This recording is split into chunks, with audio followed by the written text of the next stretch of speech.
Folks, America is headed to some very, very dangerous places. We're watching some very alarming things. Open borders over multiple years now have resulted in a massive influx of foreigners from various parts of the world that, of course, do not share traditional American values. The Christian worldview certainly do not embrace the kinds of institutions that our forefathers built up over many centuries based on that Christian worldview. We're seeing now attacks on some of the most fundamental rights, the right to raise and educate your own children in the way you see fit, the right to walk around without digital papers, please, as we might say. And all of this has been tried out somewhere else before it was coming to the United States. Today we're going to do a special episode of Behind the Deep State. We've got a very special guest joining us from the UK. He's been on with us before. His name is Peter McIlvenna. He is the host of Hearts of Oak. It's a wonderful, wonderful podcast out of the UK that airs on Bannon's War Room and other platforms. He is very broadly published. He just got a piece published in the Washington Times about Sharia courts in the United States and how the United States is following right behind Britain on this disastrous path. He also serves as chief of staff to a British lord, and he does a lot of different really important work. And he's in the United States more and more now, so he's gotten to know kind of our issues here in this country, and it's, to me, very frightening how we're following in the footsteps of his country, the country of so many of our ancestors. Peter, welcome to the program. Thank you very much for joining us today. Always good to be on with you, Alex. Thank you so much. Absolutely. So, Peter, you have a piece in the Washington Times about the ongoing Islamization, these Sharia courts that we're starting to hear about now. We're seeing it more in Texas and in Florida. They're trying to build their own cities. We've got American police departments now with Arabic writing on their police badges. I mean, this stuff is really crazy, but you kind of have seen the future. You're living over in the UK right now. Tell us, where does all this head if we continue on this path? There is a huge awakening, I think, in the US from Texas to Florida and into DC with the Trump administration on realizing that the Islamization of a country is not necessarily a positive sign. And I have seen this. I live in Londonistan, as Melanie Phillips called it, here in London in the UK, thousands of miles from you across the pond. And we have seen the Islamization in terms of the number of mosques, in terms of many high streets in London on a Friday will be full, the sidewalks or the footpaths will be full of men praying, blocking the footpaths, blocking the streets, and it is that call to prayer in the mosques. We have, every mosque has a religious school attached to it, and therefore we have the madrasas. We have many of our, I was on two different high streets today, Alex, in London, and both high streets, most of the takeaways, the restaurants have got a little symbol, and it's a halal symbol, and it means that all the meat they have is halal only. So that is gone. And then we have the Sharia finance. We have so many aspects, because if a church comes to an area and people come to the church on a Sunday, it doesn't take over the area economically, but when a mosque sets up in an area, it takes over in terms of the financial side, in terms of the education, in terms of the food, and it begins to take over the area. And basically it's economic jihad. It's your ideology filling every area of society, taking over that and demanding that you have the right to control that. You have the right to say what happens. And as Christians, we do not understand this, Alex, because when was the last time any Christian went into a restaurant and demanded Christian food? It doesn't happen because it's not biblical, because we see this battle as different. It's not over food, it's spiritual. And yet Islam seeks to dominate in terms of putting its foot in an area, taking over that area and dominating the economy of that area. And that's why we are seeing this huge battle. That's why we're seeing this success of Islam, not only in terms of the religious side, but in terms of the economic side. And I think few people in the West really understand the implications of that and the implications of freedom. And that's what I've tried to highlight to my US friends, because if you in the US get this, you can fight back, you can push back. We in the UK are lost, but God. it's that little two words, but God. That is the only thing that actually will get Europe out of the situation we're in. You and the US are years behind where we are, and I think you have the ability, you have the understanding to actually push back on this and stand up to the freedoms that you have in the US before it's too late.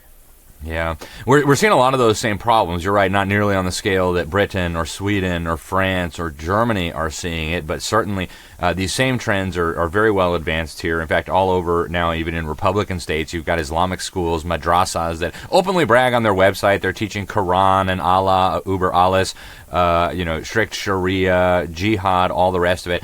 They're going to the Capitol. They're taking these students, and these are being funded by tax dollars, right, under the guise of so-called school of choice. And they're bragging, hey, the sucker taxpayers are paying to brainwash our kids with jihad. So we're seeing the same kind of stuff in the United States, just not at that same scale. But I want to ask you this, Peter, and we didn't kind of compare notes beforehand, but I keep reminding people who are concerned about the Islamization, which I think is important. It's a very valid concern. Almost no Muslims were actually involved in the opening up of our borders. These were policies put in place by socialists, like in the UK, you've got, of course, the Fabians wanted this massive influx of Muslims from the Middle East, from North Africa. In the United States, Democrats have been major cheerleaders for this. They've been importing Muslims as quickly as they can find them.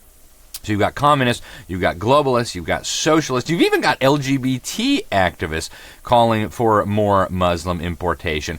And so, on this show, we like to look at what is the deep state up to, and I've been writing about this in the New American for a long time. I have my own theories, but I want to ask you, Peter, why do you think these groups that seemingly at least don't have all that much in common with Islam, socialists and LGBT are really good examples. Globalists, obviously, I don't think they're all that interested in having a global caliphate rule in the Ummah and the whole world in submission to Allah. Why are they so determined to bring in so many Muslims into the Western world? Well, it is this gaze for Gaza phenomenon of people wanting to live out their lives and realizing they will be the first to suffer. And it is this weird red-green axis. It's this weird far left socialist, anything goes, anything but Christ, and then that seems to combine and align with Islam.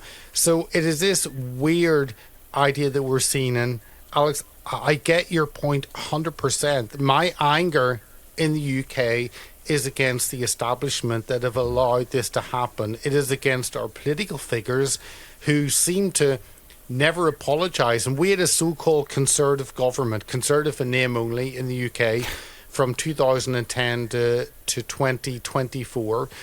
Many figures, David Cameron, then we had Theresa May, then we had Liz Truss, then we had Rishi Sunak, then we had Boris Johnson, if I haven't got my orders incorrect. And then we have now moved to a far-left socialist government, and they've simply taken what the so-called conservatives have done and turbocharged that in terms of moving into a woke ideology, in terms of a Marxist ideology. So there's very little difference. We have a uni party, even more than what you have, Alex, in the US. We have a uni party, and we have just gone from socialist policies under a conservative government to more socialist parties, maybe on extreme or on turbo or on boost mode with a Labour government. And it is part of this frustration I have in terms of Islam is okay, so let me give you the numbers. In the 90s, in the early 90s, we had probably 40,000 in terms of net migration. So let's say 50,000 a year in terms of people coming in. That was in the 70s, 80s and 90s. Then we had Tony Blair came in with Labour, with Socialist.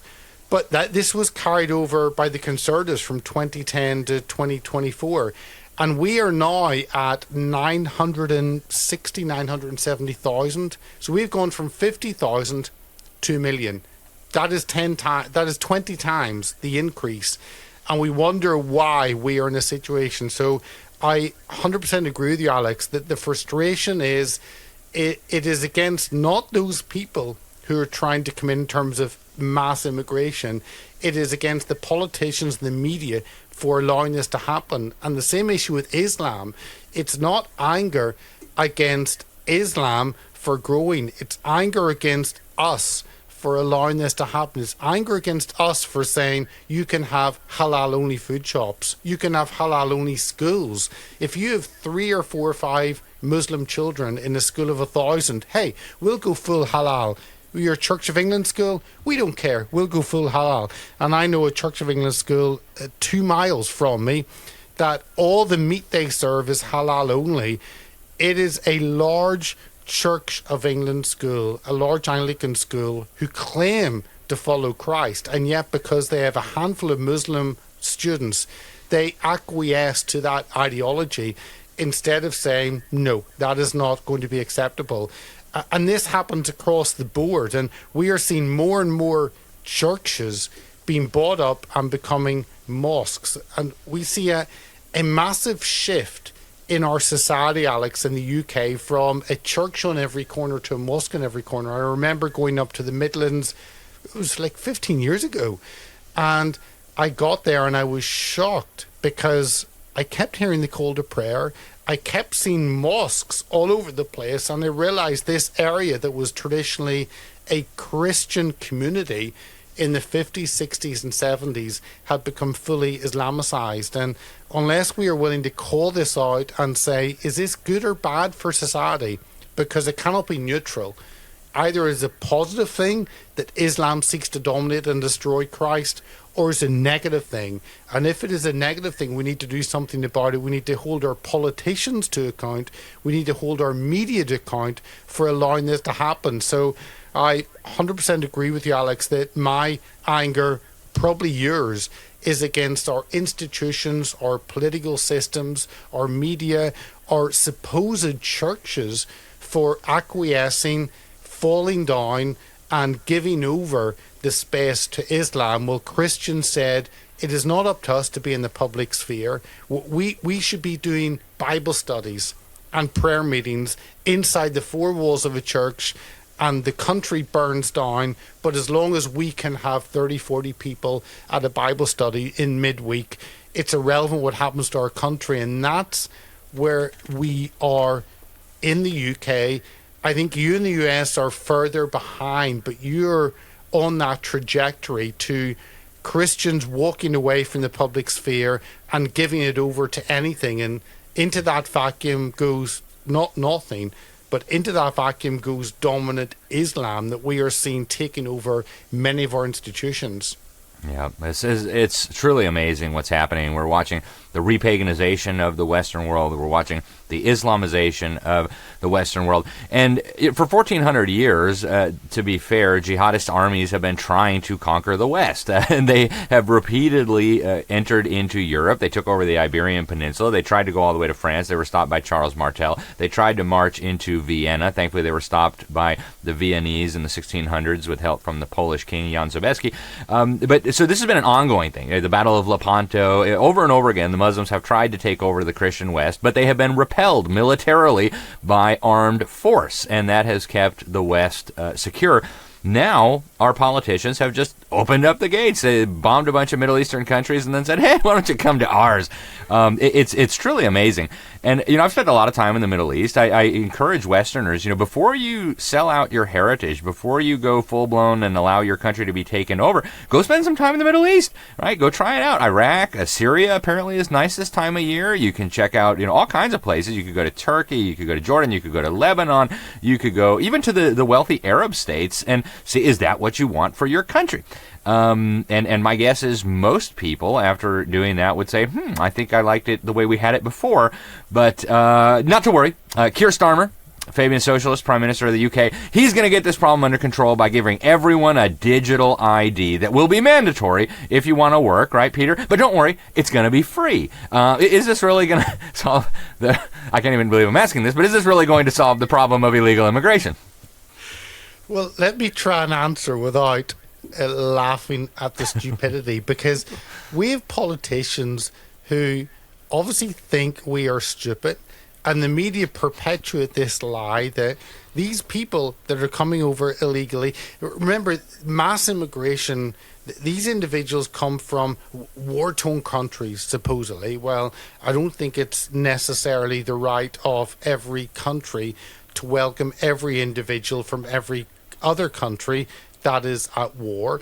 The role of the government is to protect its citizens, and that doesn't mean to bring over everyone. And if it is to look after those who are in war-torn countries, surely it is that we can return them to their country to rebuild it.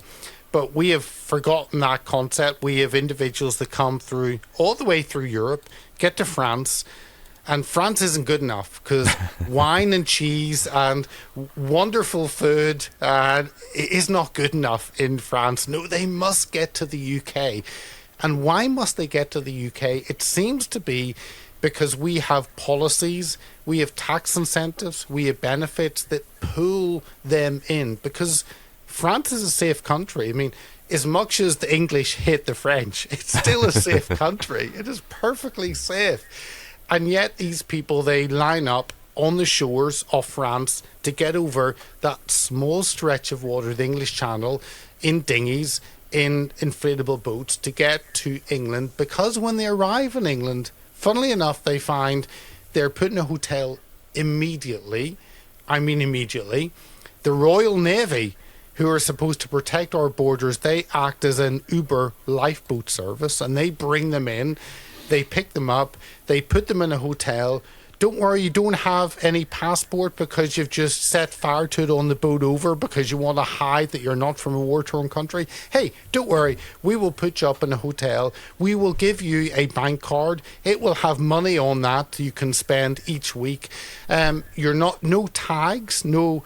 You've broken into the country illegally, but we will not to put a tag on you. We will let you go freely. We will give you a cell phone. We will give you access to an NGO that will help you settle in here and have all you need. And don't worry, if by the time in 2-3 years your asylum process is rejected, we as a government will take taxpayers' money to pay for your right to fight against the state, to fight against that, so you can appeal that indefinitely up to a decade. So it is no wonder these people come over with free accommodation, free money, and the ability freely to fight the immigration system for a decade. So they come over, and then you mentioned the wars that we fight in the Middle East, and I won't touch on the US mess in Afghanistan and Iraq, but... What mess? Totally kidding. I will let you as an American touch on that, but as a Brit, we brought over those from Afghanistan that had protected or stood with British soldiers, been interpreters, and I understand those individuals maybe did good for British soldiers out there, maybe for American troops as well. But then we suddenly find that they have the right to live in the UK and all their family. And we had one case of one individual brought over, I think it was 17 or 19 members of his extended family. Who knows who those people are? Were there any checks done? Were there any background checks? I mean, if you're a cousin twice removed, do you have the right to be in the UK? No way. I understand a individual, his wife, his child, but the problem is in Islamic countries, Alex, you know, whenever you can have multiple wives, then you have 10, 15, 20 children, then suddenly you've got, it's not a family, but it's a clan that moves in. And we are so dumb, and it goes back to what we talked about just earlier, that my anger is against the establishment for allowing this to happen, allowing our heritage, our history, our society, our culture to be so damaged and destroyed that we bring people over that basically don't see anything in that, and they see the treatment of women so differently. They absolutely hate Christianity and hate anything from the Bible, and they just despise our culture. But hey, they want to be here because they get freebies. It's not because they believe in our society. It's because of what they are being handed. And then we end up paying them money to go back. Get this, Alex. We pay people money to go back to their country, and then they end up coming back again weeks later. And we wonder why we're so messed up as a society. That is a pure example. We pay you, you go home, thank you, never come back, and then you come back a few weeks later, and we carry on the same mad process of, well, let's give you another hotel. What, you were here 3 months ago, we paid you never to come back. Don't worry, we'll give you another hotel, and we'll give you money for 10 years to fight against the deportation that you'll face. Yeah. And we scratch our heads and wondering. So I don't know if you're in the same crazy mess as we are, but that's where we are in the UK.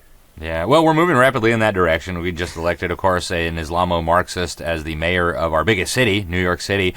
What could possibly go wrong? And, of course, you guys are a few steps ahead of us. You've had a Muslim mayor of your capital city for a long time, London, Stan, and other major English cities. But we're seeing this very rapidly. And one of the things that we're almost out of time, but one of the things that we've seen in the UK, and you and I have talked about this before, Peter, is the mass and systematic rape of British girls by, they call them Asian gangs. They're talking really about Pakistanis and others, Muslims, basically grooming these young girls, kidnapping them, using them for sex slavery. Really, really despicable stuff. And now one of the apparent answers to this, we talked a little bit before the show, is we're going to start having the government move against what they call Islamophobia. The supposedly irrational fear of Islam. And, of course, it's very weird. I saw a chart the other day of the countries where you're most likely to be arrested for an internet post. And, you'd expect you might find China or North Korea or Cuba. But no, there's the UK and Germany. And it sounds like you're not going to be able to criticize this openly much longer. So there are a whole load of things that we could talk for an hour on that. But to put it in a nutshell, we have an Islamophobia definition that has been proposed yesterday and today. It's an anti-Muslim definition. That is moving rapidly towards a Muslim blasphemy law. We are seeing the huge curtailment of free speech, and thank God for the Trump administration, because J.D. Vance specifically has taken this on as a personal issue to stand against the restrictions on your ability to speak freely. And I think J.D. Vance was one of the key figures in stopping Apple giving a backdoor to the UK government, because basically if you give a backdoor to a government, then you give access to anyone. You open up your system, you open it up, full stop. It's not that, well, you're a government official, you have permission for this, but you're not a government official, you don't. No, you put that vulnerability in your system. And he was very vocal against this. That was stopped. And I know that many US companies have expressed huge concerns of not only the online safety bill in the UK, but the Digital Services Act in Europe, which basically is the same thing. If anything, Alex, you say is offensive to anyone in any part of the world, you are liable. So if someone in a Pacific island is offended by something that Alex Newman says on his show, then he is liable. Or if someone thinks that someone is offended by something you say, they don't even have to be offended. It's if someone perceives offense may be taken. And this goes to the level this goes is utter madness. And of course, social media companies are liable to 10% fine of their global annual turnover. This is not just your turnover in the UK. This is your global. So you're talking about billions of pounds, billions of dollars in turnover, and they're liable. And that is why a number of companies have pulled out of the UK, and many others say they may. And this fits in with this Islamophobia definition, because who's protected? It's not general UK citizens debating issues. It's, an entity, suddenly, a idea, Islam, and any idea should be open to debate. Any ideology should be open to critique. Any religious belief should be open, I think, to being mocked or ridiculed. And Alex, we know that Christianity is absolutely true and therefore can stand on its own merits. And you can Amen. Present Christ and the opposition will fall away, because Christ is truth. But when you talk about Islam, it's a falsehood. and therefore it can't stand. So it needs legal protection. Christianity doesn't need legal protection, but Islam does. And that's where we're moving to, that being given the protection of the state, because it is so weak, because it is so unable to stand on its own feet, because it doesn't have any historical basis or accuracy for its belief. And then you look at the Bible, and the Bible has more documents backing up the Old Testament than any historical figure that you look at up until maybe the last 100 years. And yet we take those historical events and figures as 100% accurate. Well, they have maybe 1 or 2% of the documents the Bible has. So the Bible is absolute truth, absolute accurate, because it's based on the truth. Where another ideology, good luck, let that stand up. And if we are able to tackle communism as an ideology, then why not Islam as an ideology? And it stands or falls on its merits. And of course, Islam falls flat on its face. Yeah, and I think that's one of the reasons why we're not supposed to be discussing it, because the more you discuss it, the more people say, wait a minute here, wait, what? Well, we are almost out of time, Peter. We've got less than 2 minutes left. Real quick, what do we do about this, and where do people follow your work? We keep talking. We keep speaking truth. This is what you do, Alex. This is what I do across the pond. And you keep presenting truth. And we at Hearts of Oak, at Hearts of Oak UK, on X, and at Hearts of Oak everywhere else, we stream on X American News, we stream on Naomi Wolf's Daily Clout, we stream on we stream on War Room, Steve Bannon's War Room, every Monday, Thursday and Saturday at 3 p.m. Eastern. And we've just done 2 shows on Christmas. So we did one show, we're doing another show, we did another show last night, we're doing another show on Monday, and then on Monday the 29th, presenting Christmas, what Christmas is about, taking the build up to the birth of Christ, and then the follow up to Christ being taken to Egypt, fleeing Herod. So to me, that's what it's all about. It's all about speaking truth. And this month, the month of December, we've been able to present what Christmas is all about. And you can find it on all those platforms or heartsofoak.org. But it's every Monday, Thursday and Saturday at 3 p.m. Eastern. Very good. Peter McIlvenna, Hearts of Oak, thank you very much for joining us today. Thank you for talking to us about this threat. We really appreciate it, and I hope we can talk to you again soon. Always fun to be on with you, Alex. Thanks so much for your time. Thank you, Peter. And you, ladies and gentlemen, this is a very special time of year. People are open to hearing about Jesus Christ. People are open to hearing the gospel. Our cover story in the New American is about how faith in Christ, faith in Christianity, in the Bible, produces liberty, and how it will die if we don't remember that and rebuild on that foundation. So go to thenewamerican.com. Share this with others, folks. We don't have to become the United Kingdom. There's nothing written into the laws of the universe that says America has to go the same way as the UK. Let's learn the lesson the easy way rather than trying it here and learning it the hard way. Again, go to thenewamerican.com. Thanks so much for tuning in. This is Behind the Deep State. I'm your host, Alex Newman. Till next time, appreciate you, and God bless you all.